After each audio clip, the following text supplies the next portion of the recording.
Shalom and welcome to another in our series of podcasts from Temple Beth Am, a dynamic center for conservative Judaism in Los Angeles. This is a recording of Parenting Through the Parsha with Rabbi Matt Shapiro. It's not easy having a kid in middle school for a number of reasons. And it's compounded, for me at least, because this is the first time I'm dealing with it. I sometimes talk about how, at this point, having a kid in kindergarten, it of course presents its own challenges in different ways with each kid, but this is my third time having a kid in kindergarten, so I know at least a little bit what to expect, but this is my first time with a seventh grader. And it's interesting to see how different challenges are presenting themselves and trying to figure out what to do about the different situations that are emerging. And something interesting came up the other day when on Shabbat afternoon, Jonah, my seventh grader, had a friend or two over, and it was just clear, because our home isn't that big and I could hear them talking, that there was definitely some back and forth between Jonah and his friends in which they weren't necessarily saying the kindest things to and about each other.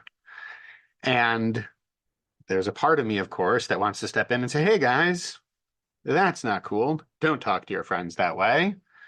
And a part of me that wants to say, they got to figure it out. They're 12, 13 years old. They're going to have to figure out how to be in positive, healthy relationships with each other. And that's not really my place.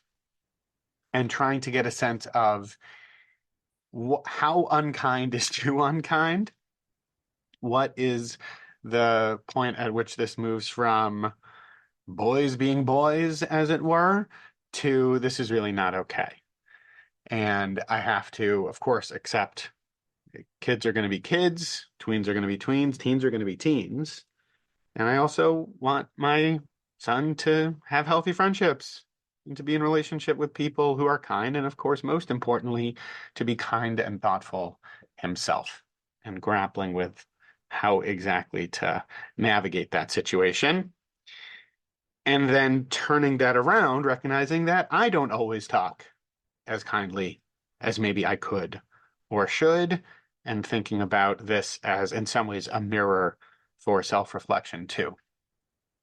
This week's Parsha, Metzora, has as its really primary defining feature the question of what to do when someone contracts the disease of tzara'at, which is usually translated as leprosy, but that's not really accurate because there seem to be other pieces in play in terms of what's unfolding in the different situations described by the Parsha.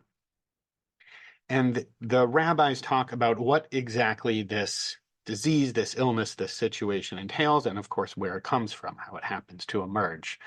And one of the key ideas that the rabbis suggest, and it shows up pretty early on and most clearly in the Talmud, where Reish Lakish says when we talk about the law of the Metzora, that this is really when someone is a motzi shem ra, literally someone who brings out a bad name, someone who brings out negative talk. And people might have heard of the concept of lashon hara, which literally translates to evil tongue, but is understood as, unkind and unnecessary speech. It's not lies, it's not slander, it's true.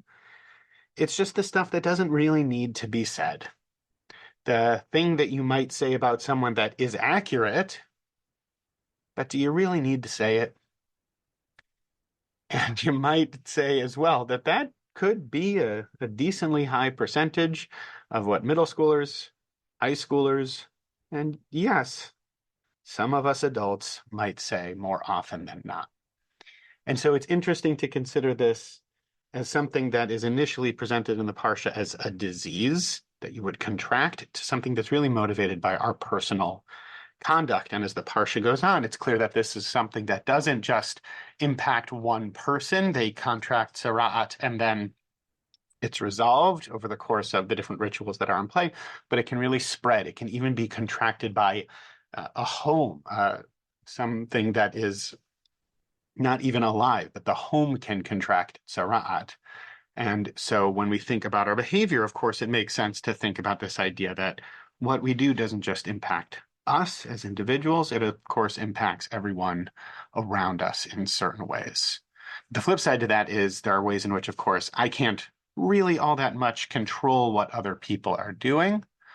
I can think about my own behavior. And of course, one of the best ways to get a desired outcome from my kid as a parent is to model that behavior to them. And the Baal Shem Tov, the founder of the Hasidic movement, has an interesting thought on this general idea. He says those who see shortcomings in others are actually seeing the shortcomings in themselves. But since they cannot admit it, they seemingly identify them in someone else. So based on this, it's clear that one who speaks badly of someone else is revealing their own issues. So therefore, this inner flaw manifests itself as a physical affliction. I've got something going on within me. I can't admit it, so I'm going to point it out in someone else, and therefore it's going to show up in some way within me. So therefore, the flip side to that is, if I'm going to get to the root of what's going on here, I need to be able to identify honestly and with kindness, but with a clear eye, what's really going on within me, what my own challenges are. And instead of projecting them or throwing them onto somebody else, saying, okay, this is what I'm going through.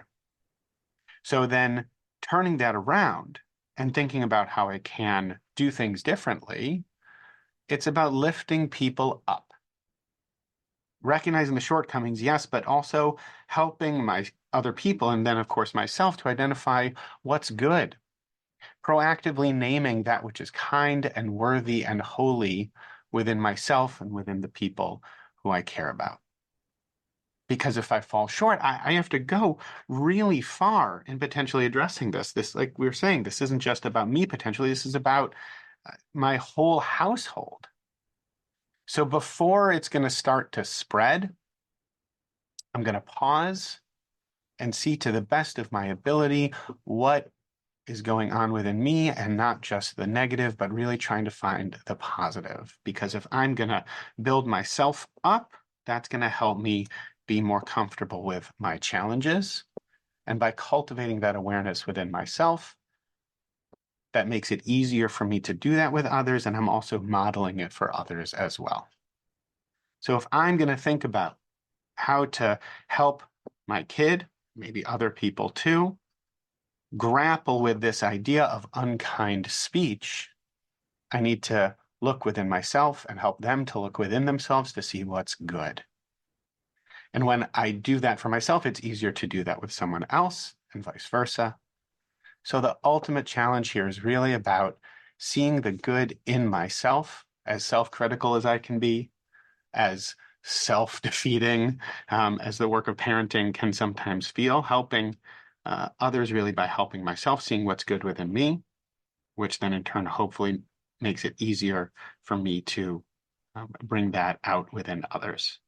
And that's not easy, but it's really important as we navigate the challenge of just not only the way we talk, but really the way we are in the world. You have been listening to another in our series of podcasts from Temple Beth Am, a dynamic center for conservative Judaism in Los Angeles. If you enjoy these podcasts, we invite you to write a review on the Apple Podcast site or wherever you get your podcasts. For more information about Temple Beth Am Los Angeles, go to tbala.org.